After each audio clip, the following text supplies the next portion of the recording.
Hope everybody had a good Thursday. It is about 8 p.m. West Coast time on Thursday, August 28th. There is a great article today in The Atlantic about an ICE job fair. It's by one of their columnists named Nick Mirof. It's entitled, "Who Wants to Work for ICE? These Guys Do."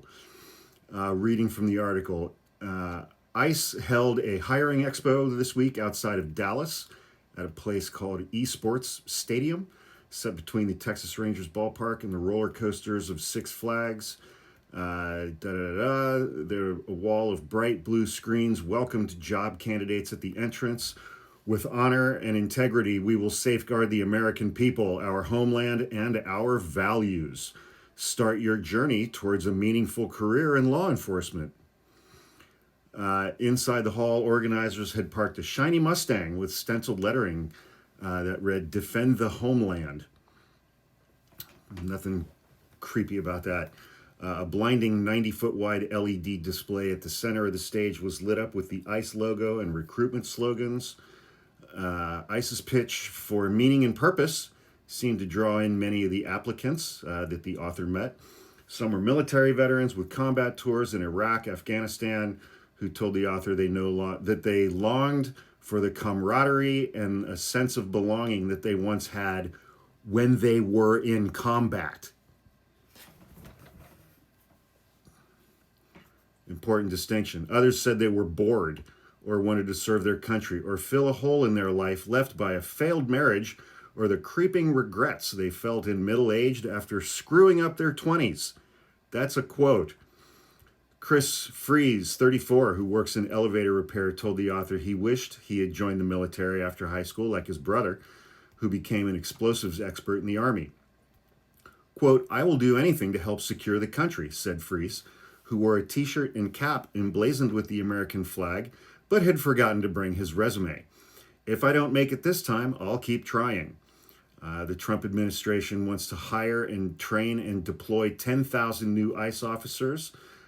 They've already received 130,000 applications, according to them. If that's true, why are they holding a job fair in Dallas? ICE had advertised same-day offers to qualified candidates, especially those with prior military service or law enforcement experience, as well as a $50,000 bonus to sweeten the pot. There were protesters outside, shouting and yelling. Wandering the expo felt like walking through the set of a game show, a kind of speed dating for deportation jobs. After an on-the-spot interview, some got offers immediately and were then sent to provide urine samples for drug testing, while others had to wait and sit for their name to be called. ICE planned to issue 900 tentative offer letters to new recruits by the end of the two-day expo. Again, if they want to hire 10,000 people and they've gotten 130,000 applications, why are they holding this? I don't think they got 130,000 applications. I think that's a lie. They have to do a medical screening, a fitness test, a background check, the drug test, but those selected could start at ICE Academy within 4 to 6 weeks. The majority of applicants were male. Oh boy, DHS spokesperson Tricia McLaughlin. Tricia McLaughlin makes the White House spokesperson, what's her name, look like Mr. Rogers in the honesty department. ICE Career Expos are an opportunity for patriotic Americans who want to help remove the worst of the worst from our country. Instead, we put that in the White House and in the executive branch. Yeah. They're not arresting criminals anymore. They're arresting people at work. Every ICE raid that I've seen for the last 6 months has been ICE arresting people at work. Have they held a single press conference where they trotted out a dozen members of MS-13 that they arrested on the streets of America, or where they trotted out a dozen actual members of the Venezuelan street gang Tren de Aragua and said, "Look who we just arrested"? That has never happened with this administration. They are arresting people at work.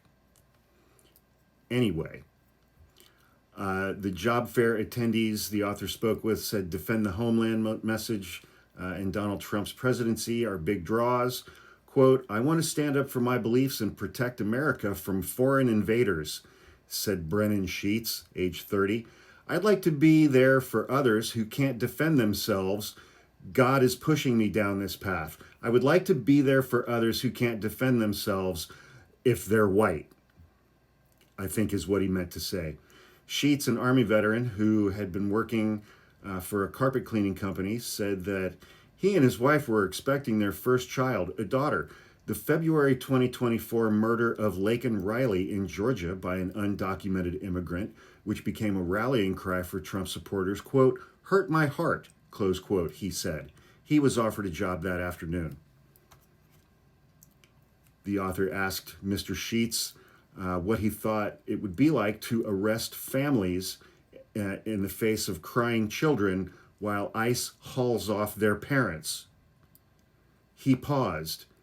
I'm good at compartmentalizing my emotions.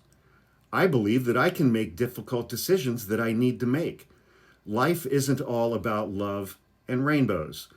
Going back up to his earlier quote, I'd like to be there for others who can't defend themselves.